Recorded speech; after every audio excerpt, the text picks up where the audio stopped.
Balik tayo sa mga balita. Mas maayos na umano ngayon ang kondisyon ng mga biktima ng malakas na lindol sa lalawigan ng Cebu.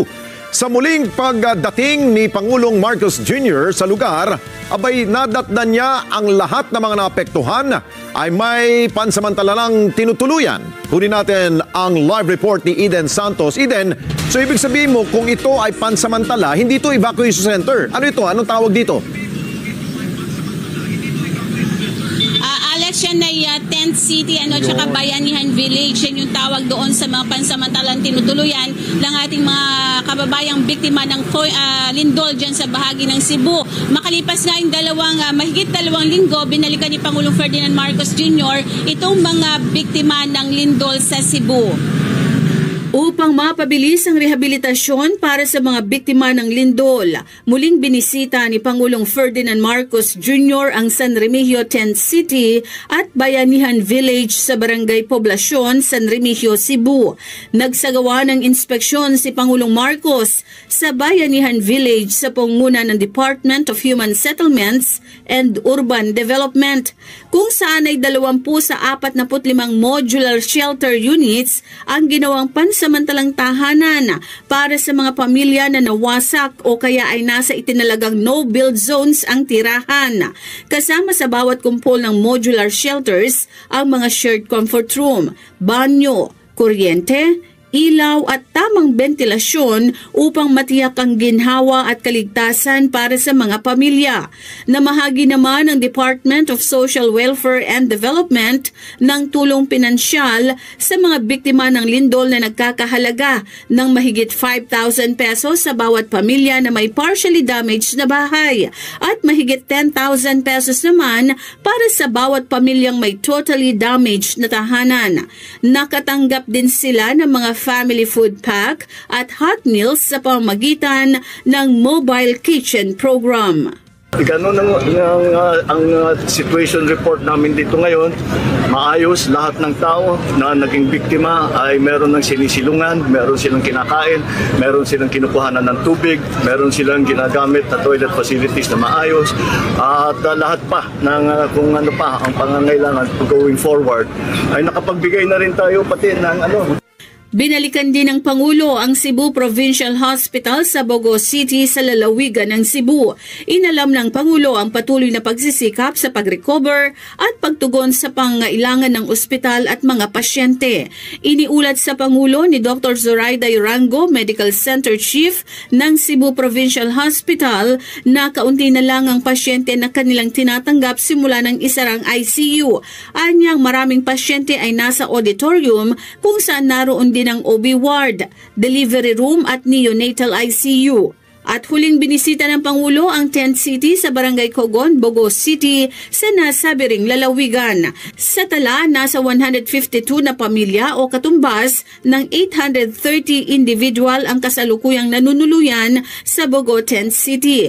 Tiniyak sa mga ito ng Pangulo na ililipat sila sa mas matibay na modular shelter units mula sa Department of Human Settlements and Urban Development upang magbigay ng mas matibay na pabahay para sa mga biktima ng lindol. I'm happy to report na meron na talaga lahat na nasiraan ng bahay ay meron ng tinitirahan kahit na tent lang muna.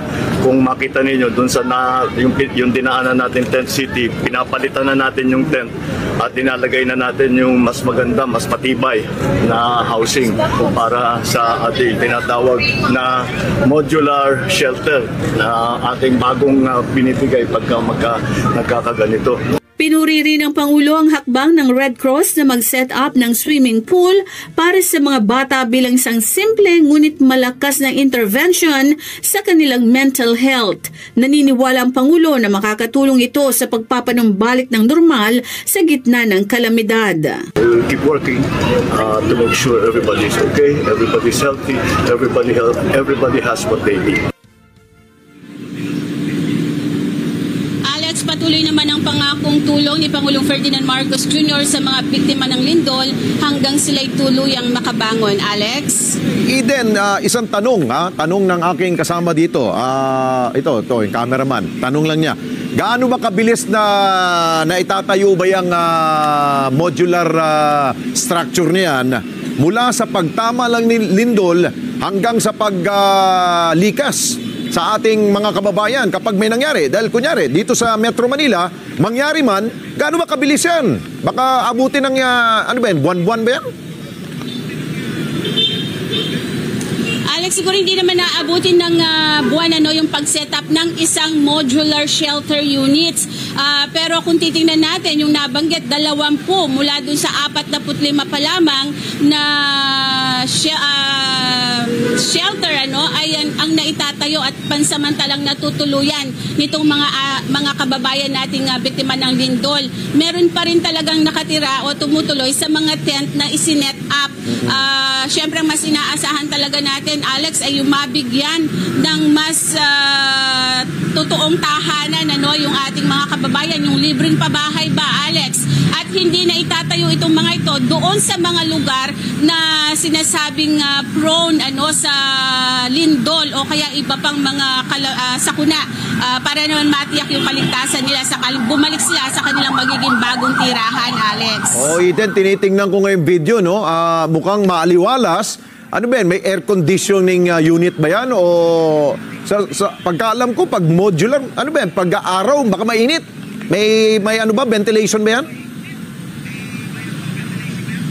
Yes, Alex, nabanggit naman yun, may ventilation, tamang ventilation itong mga modular shelter units na ito, para naman sa mas magandang kondisyong pangkalusugan ng ating mga kababayan titira dyan. Pero kung titingnan mo, hindi naman siya ganun kalakihan, Alex. Kung magiging panahon ng tag-init, baka kailanganin nila ng mga electric fan dyan para mas maging maginhawa yung kanilang pakiramdam. Kaya nga inaasahan natin, Alex, sana hindi lamang mga modular shelter units itong maibigay ng gobyerno, katuwang yung LGUs dyan, kundi yung mga talagang maitayo, yung mga tahanan nitong ating mga kababayan. Yung ibinigay na 5,000 plus doon sa partially damaged, 10,000 plus naman doon sa mga totally damaged. Alex, mga mahal ngayon ng mga materyales sa paggawa ng bahay. Sana ito'y maikonsidera ng pamahalaan na sila ay maisama rin doon sa mga itatayong mga libreng pabahay ng ating gobyerno kung meron man. Kaya nga nagulat ako, 10,000. Ano ba nabibili sa 10,000? Mukha hindi pa nga makakatayo ng isang isang pundasyon ng bahay. Alex, di ba dati na bash din ng Pangulo nung namigay sila ng mga materyales na sinabi parang magagawa mo lamang ay bahay ng aso dahil sa ilang yero. Pero sabi nila for lang naman yon, for pictorial purposes, photo ops lang naman yon. Pero syempre yung tulong pa rin ng gobyerno natin ay nananatiling inaasahan mula sa ating national government and local government also. Okay, sige. Maraming salamat sa iyo, Eden Santos. Mata natin sa Malacanang.